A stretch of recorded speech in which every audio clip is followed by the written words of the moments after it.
Chapter 5. The Big Cycles of the United States and the Dollar, Part 1.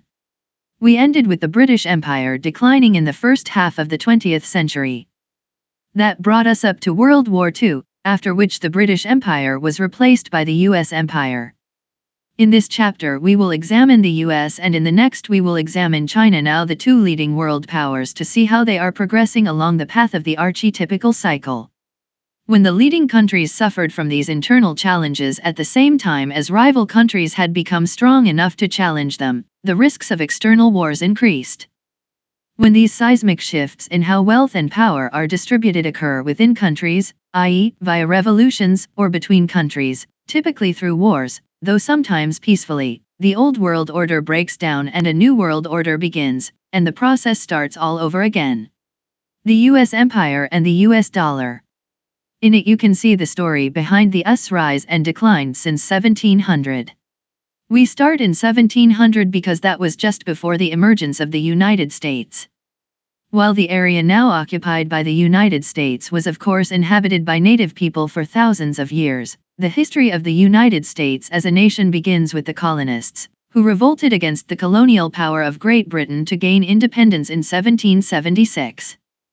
As you can see, while the United States' relative strengths of education, competitiveness, trade, and production have declined significantly and steadily over the last 100 years, to now be around the 50-60th percentile versus other leading powers, its relative strength in innovation and technology, reserve currency status, financial center power, and military have remained at or near the top.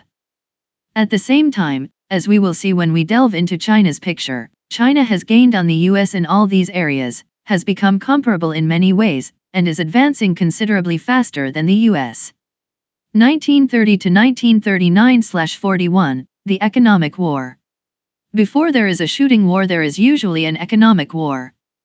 Severe economic downturns with large wealth gaps, large debts, and ineffective monetary policies make a combustible combination that typically leads to significant conflicts and revolutionary changes within countries. During periods of great conflict, there is a strong tendency to move to more autocratic leadership to bring order to the chaos. In Germany, Japan, Italy, and Spain, their extremely bad circumstances and their less well-established democratic traditions led to extreme internal conflicts and a turn to populist autocratic leaders of the right, i.e., fascists, just as at different points in time the leaders of the Soviet Union and China, which also endured extreme circumstances and had no experience with democracy, became populist, autocratic leaders of the left, i.e., communists. The US and the UK had less severe conditions and much stronger democratic traditions, so they became more populist and autocratic than they were, but not nearly as extreme as other nations. In addition to these economically motivated conflicts within countries and the political shifts that arose from them, all of these countries faced increased external economic conflicts as they fought for greater shares of a shrinking economic pie. Because power rather than law rules international relations, there was a sequence of intensifying tests of power that led to war and then to peace and the New World Order in 1945. During periods of severe economic distress and large wealth gaps, there are typically revolutionarily large redistributions of wealth. When done peacefully, these are achieved through large tax increases on the rich and big increases in the supply of money that devalue debtors' claims, and when done violently they are achieved by forced asset confiscations. When Hitler came to power in 1933, the unemployment rate was 25%. By 1938 it was nil. Per capita income between his coming to power and 5 years later in 1938 increased by 22%, and real growth averaged over 8% per year between 1934 and 1938. Also in 1935 he began to build the military, making military service required and increasing Germany's military spending much faster than any other country because the German economy needed more resources to fuel itself and needed to get these from other countries, so it built and used its military power to help get them.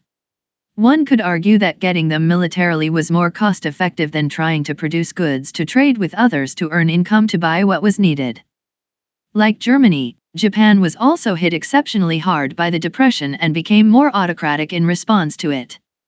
Shifting to more autocratic, populist, and nationalist leaders and policies during times of extreme economic stress is typical, as people want strong leadership to bring order to the chaos and to deal strongly with the outside enemy. In the years that followed, this movement in Japan, like that in Germany, became increasingly strong with its top-down fascist command economy, building a military-industrial complex with the military mobilized to protect its existing bases in East Asia and northern China and its expansion into other territories. As was also the case in Germany, during this time, while most Japanese companies remained outside government ownership, their production was controlled by the government.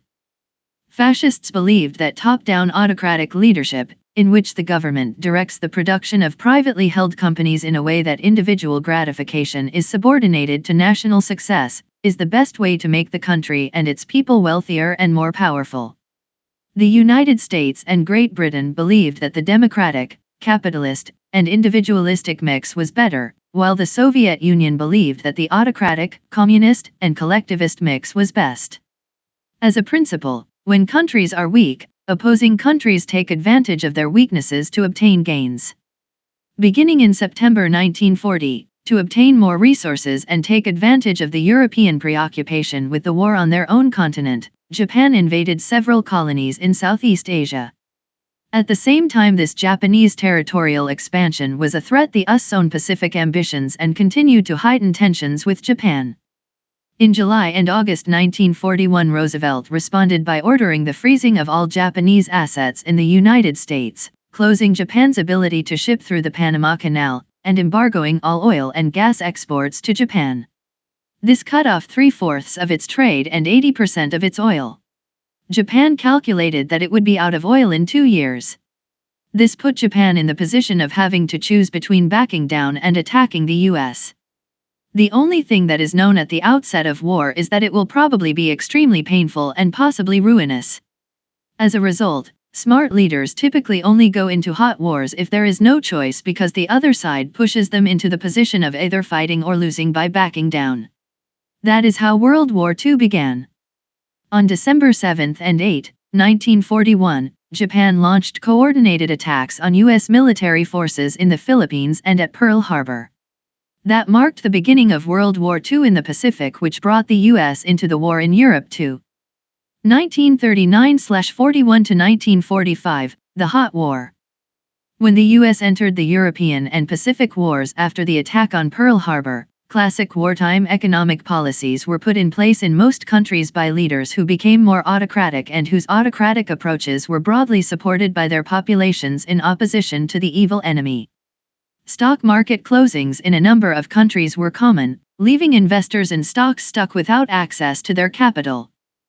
Because losing wars typically leads to a total wipeout of wealth and power, movements of those stock markets that remained open in the war years were largely driven by how countries did in key battles, as these results shifted the probability of victory or defeat for each side. Protecting one's wealth in times of war is difficult, as normal economic activities are curtailed. Traditionally safe investments are not safe, capital mobility is limited, and high taxes are imposed when people and countries are fighting for their survival. During difficult times of conflict, protecting the wealth of those who have wealth is not a priority relative to redistributing wealth to get it to where it is needed most. An estimated 40 to 75 million people were killed as a result of it, which was 3% of the world's population, which made it the deadliest war yet. On a relative basis, the U.S. came out a big winner because the U.S. sold and lent a lot before and during the war. Basically all of the fighting took place off of U.S. territory, so the U.S. wasn't physically damaged, and U.S. deaths were comparatively low in relation to those of most other major countries. End of Chapter 5, Part 1.